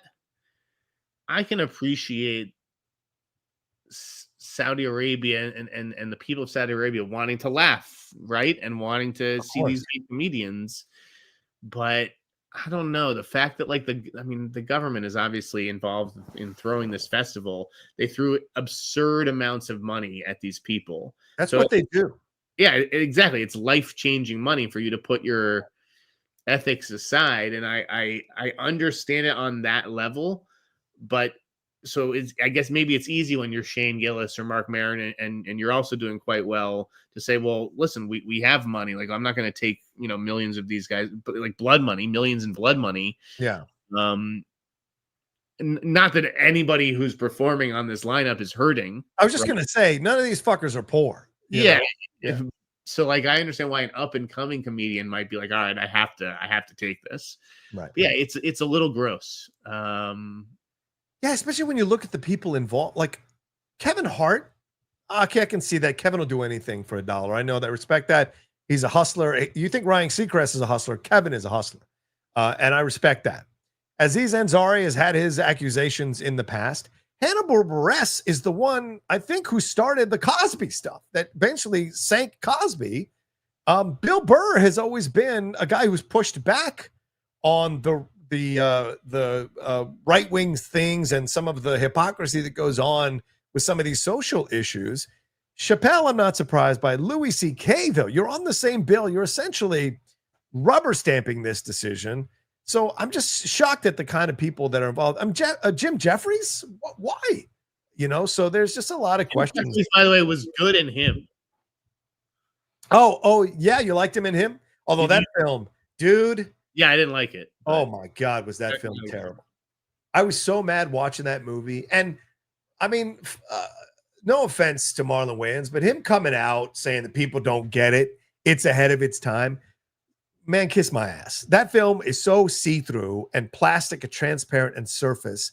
It's like a D-level student trying to present a paper on social issues. Like, it's just so ridiculous the way it wasn't good. I did enjoy Jim Jeffries' turn. Okay. I didn't expect that from him, but yeah, it just doesn't feel. This whole thing feels dirty. Yeah, I get that these guys, like, at the end of the day, all they're doing is getting on a plane, getting on a stage, telling some jokes, and going home. It's not like they're like contributing to the horrible things that are going on in that country. But yeah, it's just like Louis C.K., you have 2 daughters. Like, we know how they treat women over there. Yes. And what they think of women. So like how can you get on board with that? I guess he could say, well, yeah, I have 2 daughters and I'm trying to create the best life for them. And they offered me $3-4 million for a 20-minute set. Like, what am I supposed to do? Well, yeah, was it? It was Mark Maron who said, I mean, how do you even promote that? From the folks that brought you 9/11, 2 weeks of laughter in the desert, don't miss it. I mean, the same guy that's going to pay them is the same guy that paid that guy to bonesaw Jamal Khashoggi and put him in a fucking suitcase. Don't let that stop the yucks, though. It's going to be a good time. I think that's the point. I know what you're saying. Like, oh, you're making this kind of money. They're offering this kind of money. All I'm doing is getting on a plane, telling jokes. I think that's the cop-out excuse. You are, in essence, rubber stamping this regime by participating in an event for this regime. And I put it across the board. Like, if you're in the WWE and you perform at an event, that's one of the big things. Sami Zayn, who's a wrestler in the WWE, he refused to perform in Saudi Arabia for years because of what happened with the government. And so there's the things that you see. And so there's rooms to make a stand. So for me, if these guys come out later and want to talk about social issues, it's like, fuck you. You went and did a thing in Saudi Arabia. You got nothing to say that means anything here. It loses credibility. I get what you're saying, obviously. Yes, it's tricky. It's tricky because it's like, okay, well, couldn't you say that about the people at the trades? Penske took blood money from Saudi Arabia, right? He took like that massive investment. These people are paid. 100%. These people are all paid in blood money. Yeah. Right? So it's like, but do I really think Justin, my friend, is supposed to feel guilty about that? Or is he just, or like Penske's used that investment to finance journalism, which is a good thing. How many people are investing in journalism right now? Not a lot. Right. So I have to give Penske his flowers on that front. But like, does that indict Kroll because he takes his paycheck from Penske and Penske got the money from Saudi Arabia? I don't think it necessarily should, but I would get the argument that it does.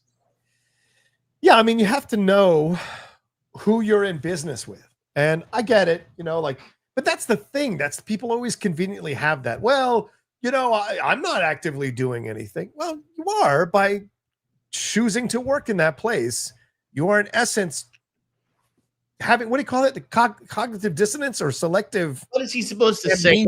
Right? If you were Justin, are you supposed to say, Jay, I can't work here anymore until you give back the investment that you got? I'm going to go start a Substack like everyone else has been doing and be able to make money off of it. Like, everybody's so principled though, and nor should everybody be. Like, I don't think I'm that principled. Like, that's what I'm saying. I'm fine with people. Look, I'm fine with people not being principled. I think you need to understand the nuance here. Like, I'm cool if you don't have any principles. but don't turn around and write a column bashing something that's going on in the world, because fuck you. You have no principles. What are you standing on? Shut up and get out of the way. Just go report your shit. But if you've got an opinion on a social issue or opinion on stuff that's going on in the world, but you want to turn around and say, well, I took money because I have no principles. Fuck you. Your stance means nothing. We just let people get away with too much nowadays. People have way too much of a sliding scale about this stuff that it gets frustrating. There's no consistency. And I get super frustrated when I see that, because you're conveniently inconsistent, but then conveniently consistent. And it's like, come on, man. You know, that's my opinion. That's my opinion. You don't have to agree with it. I know you don't have to agree with me, but that's my opinion. That's why I like being independent, brother. I'm very lucky. I can pay my bills and save some money every month. I'm lucky. But I wouldn't want to go work for a junket an outlet that's going to tell me what the fuck I can talk about, or that takes money from something like Saudi Arabia. And I've got to like turn my nose at some of the stuff that they're doing, you know? I mean, just to play devil's advocate, like if you are Penske though, and obviously he, has a fortune, but like, right. And you're seeking outside investment and you're seeking $50 million so you can support this media empire of yours, right. And no one's offering it except for the Saudis. What are you supposed to do? Pack up your media empire and call it a day? Or do you take the money? Like that's what's tricky. And right. we can, I think I have, and we can judge Jay for it. He's also doing it for a good cause. See, yeah, for himself, but he's also doing it to support journalism. Well, no. This is a cop out. If people can't speak out, if they're hypocritical, then almost no one would ever speak out. No, I think there are people who try to live by ethics and a code and an ethos, and those are the people who carry more weight when they speak out. But if you have a lot of hypocritical points of views, then when you speak out, it's irrelevant. It doesn't mean you can't speak out.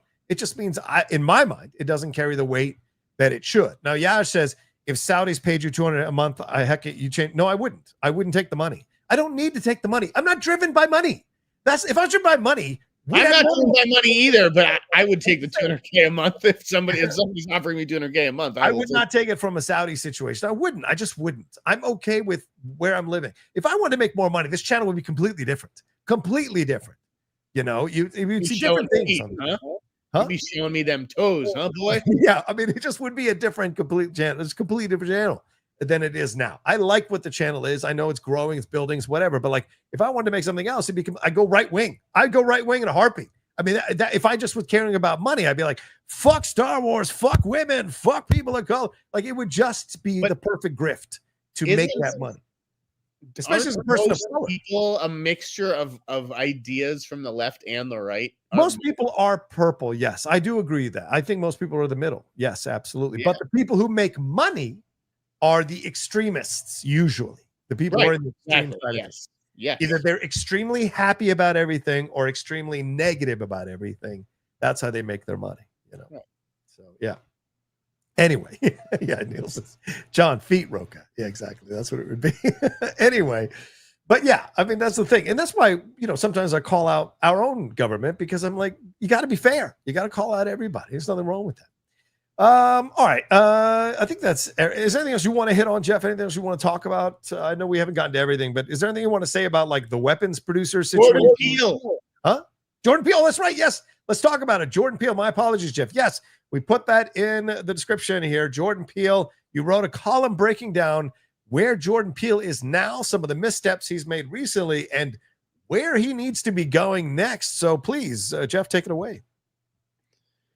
Yeah, I mean, I just think that this last weekend was not a good one for Jordan Peele. It has not been a good 18 months for Jordan Peele. Yeah. Jordan Peele tried to get the weapons rights in 2023. He did not get them. And this is not to direct, guys. This is to produce. He wanted Monkey Paw to produce the movie, and they just did not get the rights. Yeah, because Monkey Paw has shown that they can produce Peele's movies, but they can't. They haven't really made. They haven't really made a stamp on Hollywood producing other people's movies. Yeah. So they didn't win that auction. He put his name on Monkey Man after seeing it and thought it was going to be a big hit and convinced Universal to buy it. That didn't work out. Nope. Okay. He's been writing a script ever since Nope hit theaters in 2022, and it's not ready. And it didn't, it just didn't go the way that he planned, much like Tarantino's movie critic. Like, he looked at it at the end and was like, I don't really know if I want to do this, or like, commit the next 2 years of my life to this. Yeah. I don't know what I'm trying to say with this. Then him comes out that, underperforms, at least. Yeah. And so he's at a crossroads, and like my sources basically indicated, like, yeah, like you got to mix it up and do a change of pace. Crawl out of your own ass a little bit. You got a little too high on your own supply, and everybody telling you like you're the new Hitchcock. And the truth is, yeah, Us made money. I don't know if Nope ended up making money. Probably did. But like, his grosses keep going down and the budgets keep going up. This is not a good pattern. And even Us and Nope are both divisive movies. So like nothing has really worked since Get Out. And so I wrote a column on it. I don't think Jordan's team loved the column. But it was like, what do we want to dispute here? Like, where is the factual inaccuracy in this column? Like, this is just my opinion with, 1 or 2 or 3 sources sprinkled in and their insight. Now, I don't know what Jordan has up his sleeve, if he's down the line on a new script, or if he is actually open to ODAs, which, as I've said, are open directing assignments. But it seems to me that, like, I think he has reached a point where if you're so nervous about the next original movie, maybe just take like an assignment gig and see how that goes and get another box office hit under your belt. Or make the movies for less.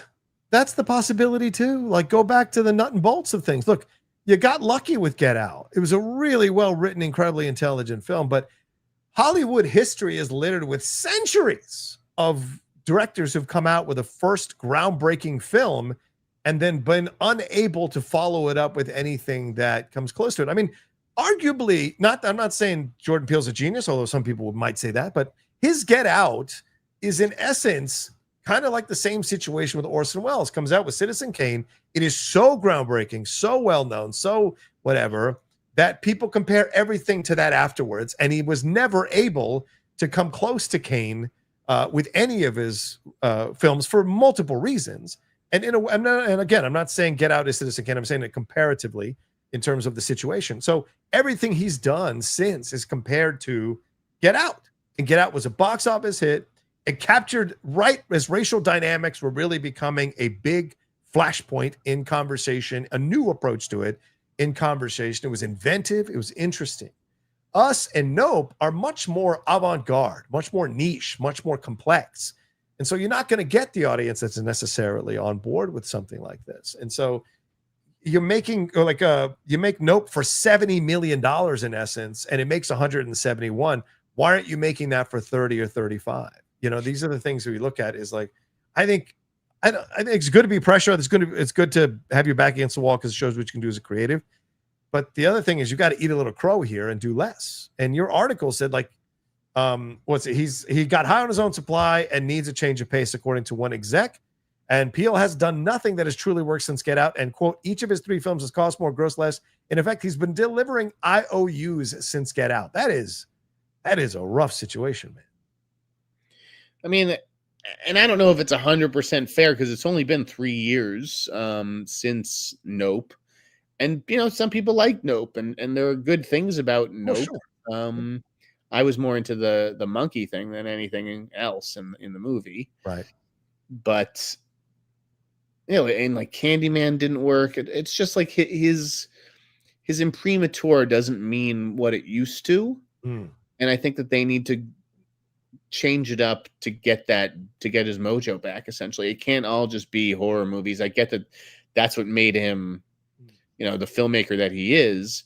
But I do think that there is potential for him to be so much more. But yeah, you gotta take some chances. It could also be that this is the extent of his, creativity. Now, I don't mean that he can't still be creative. I mean, like, Get Out was the best he'll ever do. And he might not be able to reach that level of pop culture crossover and appealing to such a mass audience with such a brilliantly consumable film, I mean, how many people really, unless you're Paul Thomas Anderson, where I guess every time you're out, you make a masterpiece, right? Most people are lucky to make one masterpiece. That's true. And I get that this was just like the Mad TV guy for a while. So like he surpassed what anybody thought was going to happen for his career. Right. I also think once he became Jordan Peele, yeah, all these roads opened up to him.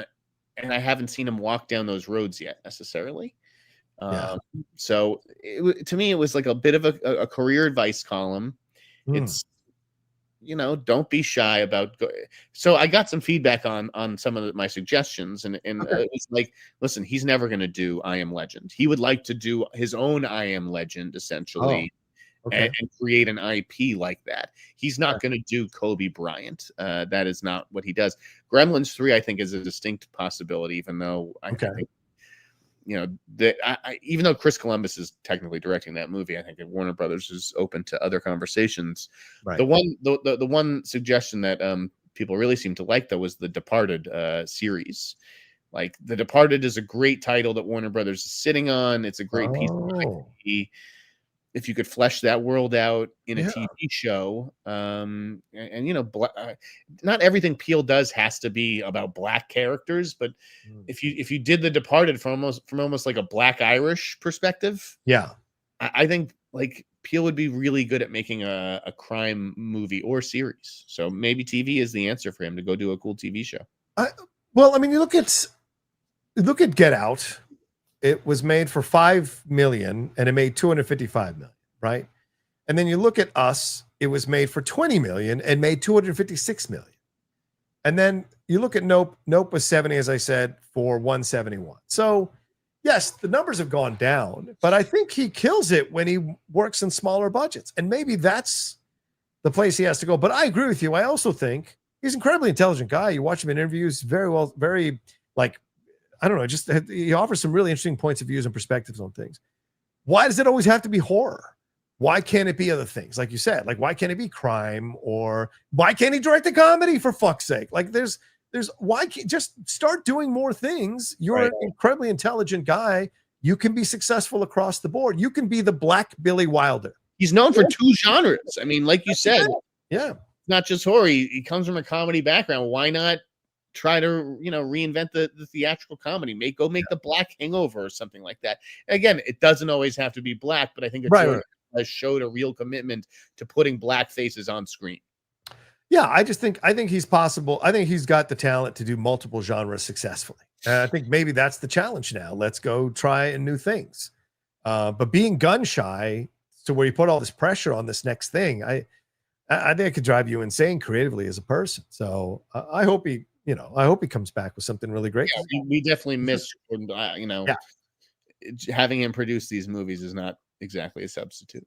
Yeah. And look, and because I've enjoyed all three of them, Get Out, Us, and Nope. I liked all three of those movies. So I want more from him, but if he wants to make money, it's a different situation. All right, let's get into these questions, Jeff, because we're running out of time here.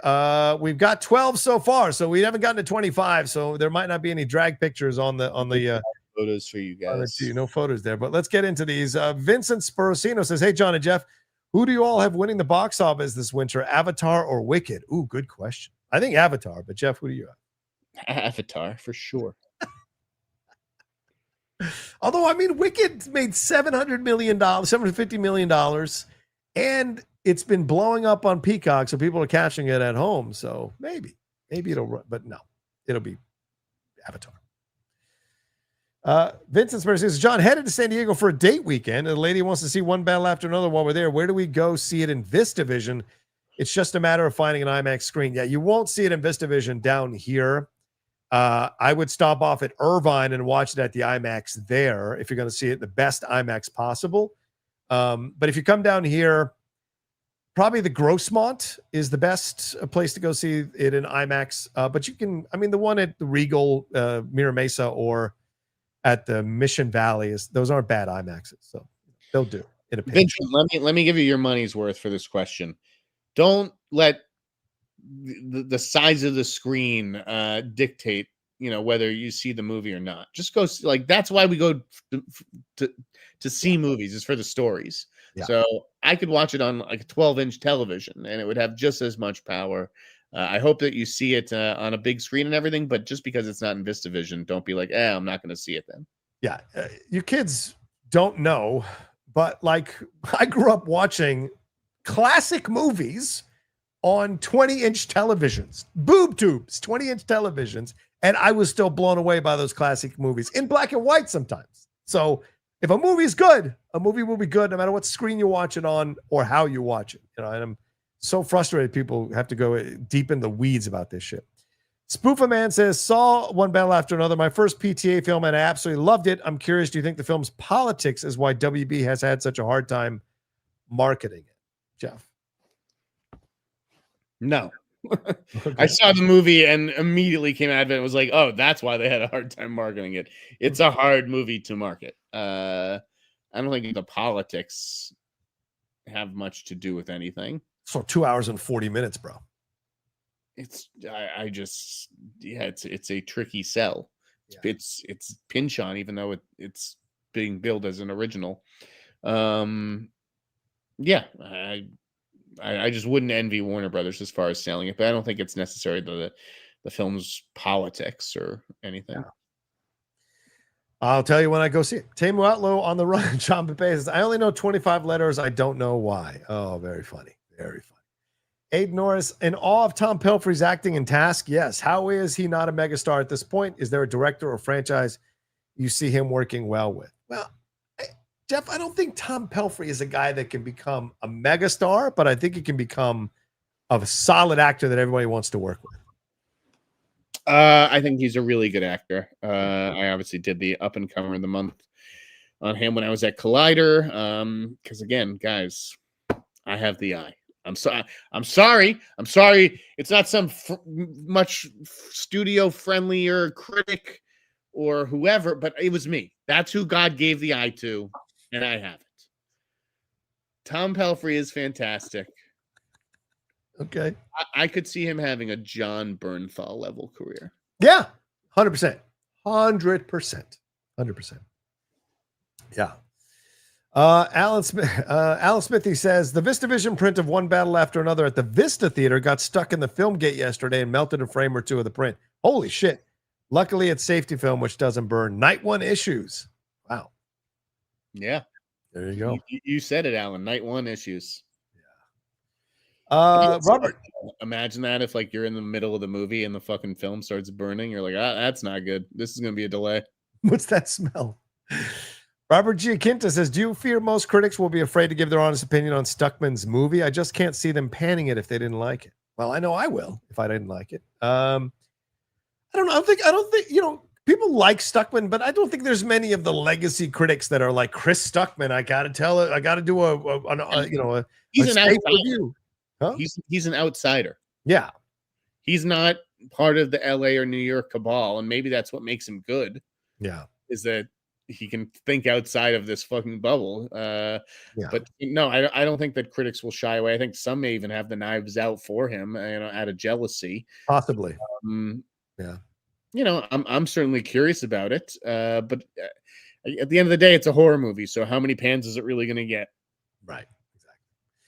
Samo says, what's your take on Smashing Machine? Saw it Monday. I have not seen it. I'm seeing it on Monday myself, or Tuesday, rather. Jeff, your thoughts on Smashing Machine? You've seen it yet?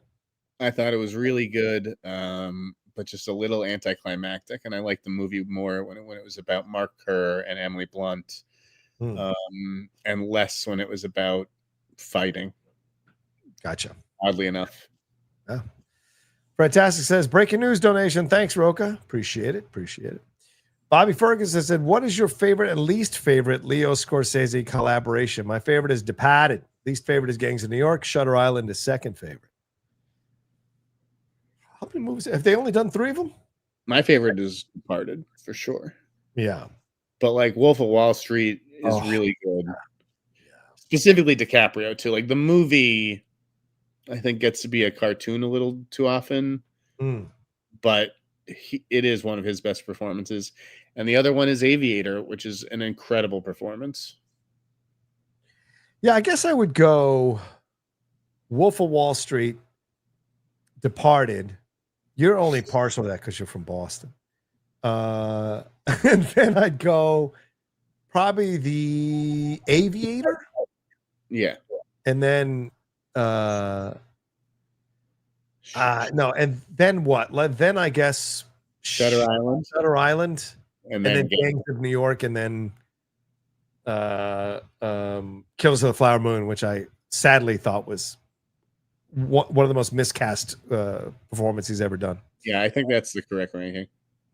Shelf President says, could Amy Adams be Mara and her son and her lost son? LOL. Yeah, Mara Jade. No, I think that would be insane. Dr. Nit says Saudi Arabia invests into Google. Well, everybody invests into Google. Welcome to the party, Mr. I'm sure Saudi Arabia invests in a lot of them. I'm sure they invest in the peanut butter that I consume every day. I'm not trying to it's a different situation. I live my life Saudi Arabia free. Yeah. I mean, I don't live my life China free. Doesn't mean I support communism. There are some beautiful Saudi Arabian porn stars, where it's like if they gave me a ring, I'd have to take that call. But yeah, I don't think it's a blanket. Saudi Arabia is an evil country. Saudi Arabia give to Google. I was like, come on, guys. The government is clearly up to no good. Yeah, you know what we were getting at, you moron. All right, that's all the stream super chats. Right, let's get to the Streamlabs. Okay, how Booyah says, how do you ignore Donald Trump's BS, John? For Jeff, Trump doesn't believe in climate change. Trump won't apologize for the White House insurrection. Trump created ICE. Trump is thin-skinned. FCC and Kimmel. Why do you not hate him? Last your top 3 movies so far. Booyah, that's way too much for that donation. So I think we'll skip past all the Trump stuff unless Jeff wants to speak on it. But top 3 movies, we do our end of the year stuff later. So I don't know. Do you want to give your top 3 movies yet, Jeff, or no? Sure. It's Go ahead. I have to look it up. It's Final Destination, The Ugly Stepsister, and Together. I still haven't seen any fall. None of the big fall movies, and I've seen quite a few of them, has blown me away yet. Okay. Do you want to say anything on the Trump type or move on? We'll move on. Okay. What is there to say? Like, this guy's not a good guy, but I also don't think he's Hitler. I don't think he's Hitler either. Yeah. It's not smart enough. Samo says, what are your thoughts on To Live and Die in LA? Underrated film that just turned 40. What is your favorite underrated cult film from the 80s? Probably Thief, Michael Mann's Thief. People don't talk about that film at all. And that is a fucking great movie. And yeah, Live and Die in LA, dude. What a great twist, that movie. Do you remember that film? Yeah. Yeah. They're doing a double bill with that and Manhunter, which I think is like, oh my God, like jizz in my pants. Manhunter, I don't know that I'd call Manhunter underrated, but it is an amazing, amazing movie. Certainly one of the 80s movies I've seen more than any other.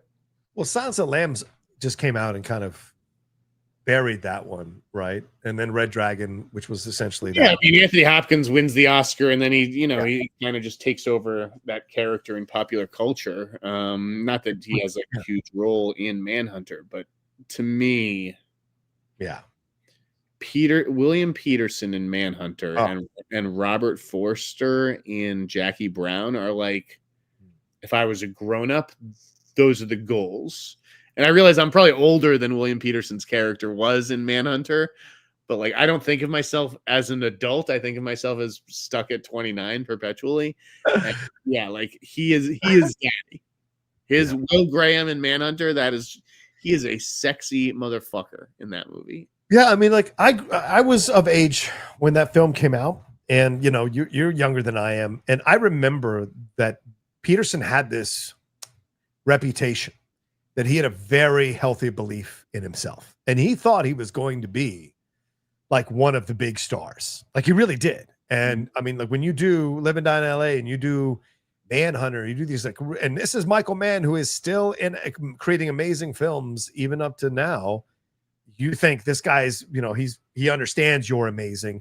He's put you in the lead of his movies, but it never really worked out for William until CSI. And I know CSI isn't what he wanted to hang his hat on. He wanted to be like one of the top guys that worked for decades, but in the end, it didn't work out that way. But yeah, you can see that all over Manhunter. He is so great in Manhunter, And the truth is, he brings that same intensity to Fear. Fear is such a great the Wahlberg film. Yes, such a great movie. Like, it's better than one battle after another. I don't give a fuck what people think of me for saying that. Wow. I will take Fear over one battle after another 10 times a week. Holy shit. Okay, there we go. You can always count on one Jeff maddening take. I have a completely different canon than other people. I mean, Fear is almost a perfect movie. Wow. Give me back my Reese. All right. Fred Tastic says, good morning, Hot Mike. Showing support for my guys. Thank you, Fred. Is going to the beginning of James Bond from Amazon the new thing studios are doing because other IPs have had success like Aliens and Predator? I have mixed feelings about this. Oh, yeah, because they're going back to before he even joined MI6, where he's working in the military. That's the rumor, that he's in the special forces, and that's how they pick him out. So they're going back to like super prequel days with him. So Jeff, do you think that's the new thing studios are doing? I think Amazon paid billions of dollars for this character. Why wouldn't you give him a completely different origin story, right? You want to build him and the mythology from the ground up. I don't understand like the coming in like Superman, right? We're in media res and he's already been around a few years. No, I think if you're doing Bond, you go back to the beginning. Go back to the beginning. That's what Vizzini said. Blu-ray Daddy says, I love you both dearly, and my only complaint is that I need even more John Rocha content, okay? As a movie content creator, how do I push through the negativity I receive for just being myself? Also, I need the Cinephiles to cover Sunset Boulevard, please. Yeah, we've definitely talked about covering Sunset. We'll probably do it next year because our year's already stacked up for Cinephiles. As for more John Rocha content, you're probably right. I've been kind of dropping the ball the last few weeks because I've had some mental health issues that I've been dealing with the last 3 or 4 weeks, myself personally, off of camera, off mic. And so it's made me hesitant to do shows. So that's on me. I should have totally covered the Charlie Kirk stuff, stuff, all that stuff. So I just have tough times. So we've got some breaking news. Okay, go ahead. I'm sorry. I was in the middle of talking about myself, but go ahead. Yes. What's the breaking news? No, I didn't mean to interrupt your mental health speech. No, go ahead. What's your thing? All right. Coming on October 9th, 2026. Okay. Sony Pictures will release The Social Reckoning, which is part 2, the Social Network sequel. Social Network sequel. It is being called a companion piece, not a sequel. Okay. And it is called The Social Reckoning. Interesting. Okay. Mikey Madison, Jeremy Allen White, Jeremy Allen White will play Jeff Horowitz. Mikey Madison will play Francis Haugen. Oh, yeah. Burr is an original character, and then Jeremy Strong confirmed to play Mark Zuckerberg. Wow. Okay. There you go. It's confirmed. All these things we'd heard about in the past, they're now confirmed officially. I mean, that's a good cast. It is.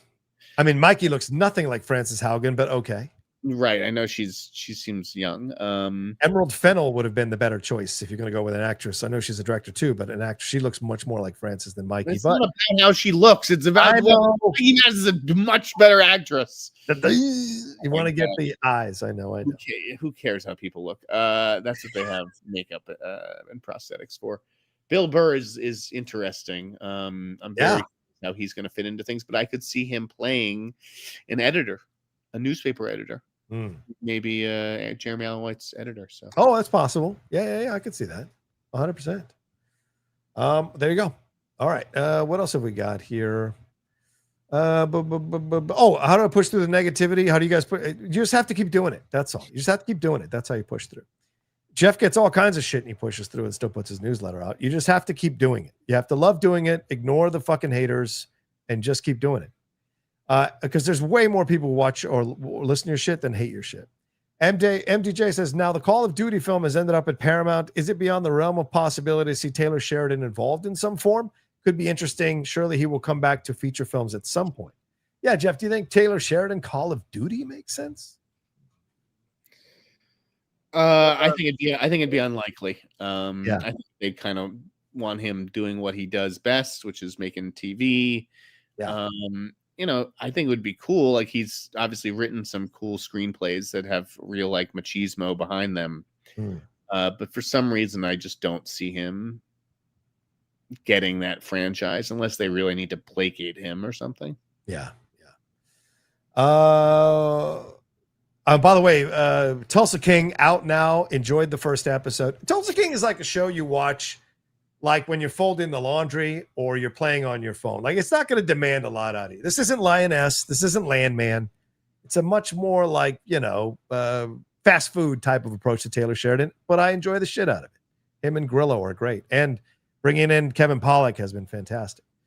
Rick says, John and Jeff, do you think eventually Apple will buy a Hollywood studio, and is Apple really going to co-finance the film adaptation of Michael Mann's novel Heat 2? I don't know why they'd buy a movie studio. Just become one. Why do they have to buy one, right? Yeah, I don't really see them acquiring one either. I think that they could have done that a while ago, and now they've already gone far enough down the road where it's like, let's just build one. Literally could build. Apple's a company known for innovating. Like, I don't think that innovation is just acquiring what another company did. Yeah. Do I see them doing Heat 2? It sounds like that's kind of the plan, but it doesn't really align with the other movies that they make. I think like that's what has me a little skeptical, but yeah. I understand that Warner Brothers went to them as a co-fi partner after F1 and everything. Yeah. Tay says, John and Jeff, any Marvel X-Men reboot update? And I think Chase Infinity will be an excellent choice for an X-Men character. I haven't heard anything. Jeff? She would be. And like, again, that's the age that they want some of these characters to be. They want some to be a little bit younger and some to be a little bit older. I think you're right. Like, she is somebody who I would bet on. So we'll see. But no, I haven't heard anything new on X-Men. It's the same rumors, other than Dickinson is out. So that's what you're hearing now. Yeah, I don't think he'll be Cyclops. I just think he'll be too busy. Sounds good. Purple Man says, on the subject of blood money, I want to go to China next year, but China has been accused of genocide by the human rights groups. Would I be a scumbag if I go? Well, no, because you're going to visit. Oh. You're not going to represent the nation. It's a difference, right? Jeff? Yeah, I just, I think go enjoy a trip to China. Go see the world.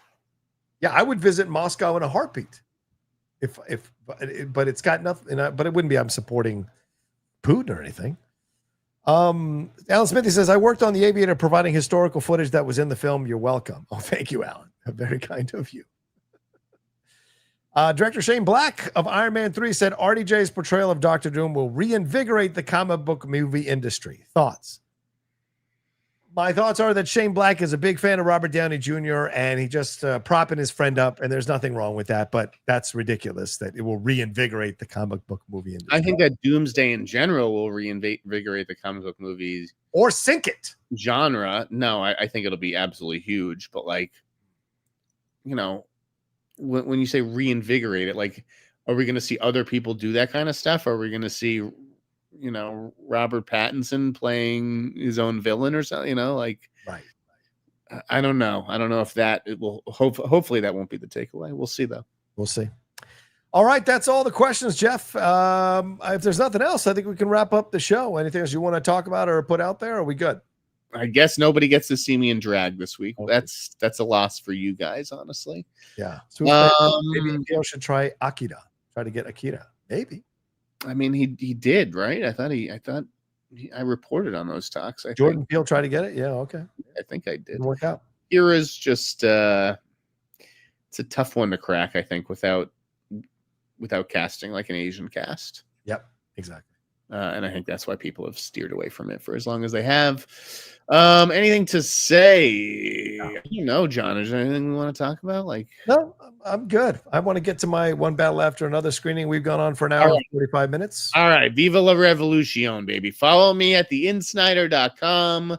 Subscribe to the newsletter. I will have one out tonight. I know I've been really bad this week. The travel and scheduling and everything threw me off. But I think I'm gonna do some Oscar predictions now that I've seen, and now that One Battle After Another is in theaters. So tune in for how I see the season and which movies, I think are being overhyped. You haven't seen Hamnet yet, so shut your mouth. You don't know what you're talking about. You haven't seen the greatest film ever made, Hamnet. So, sure you can do this. All right, ask me. You can follow me at The Rocha Says on Twitter, Instagram, TikTok, all the social medias. Remember to subscribe to the channel. We're so close to 40,000 subscribers. Get us across the line. Hit that subscribe button. Hit that bell button. And, of course, look out for Geek Buddy stuff this weekend and other stuff happening. I'll have my review of One Battle After Another as well. And, yeah, so what are you doing right now? What is that? Who are you putting up on the screen? Is that your – no, we didn't get to 25. That's right. Just using my ponytail. Can you believe that? I had a ponytail once. Yeah. And as for the Cinephiles, we dropped part 1 today of 40-Year-Old Virgin, our breakdown of that movie, diving into all the sexual politics in that movie. It's an incredibly well-written film and a fun conversation. So go and listen to that. All right, for Jeff Sneider, I'm John Rocha. This has been The Hot Mic, and we'll talk to you next time with another brand new episode next week. Take care until then. Have a good weekend. Peace.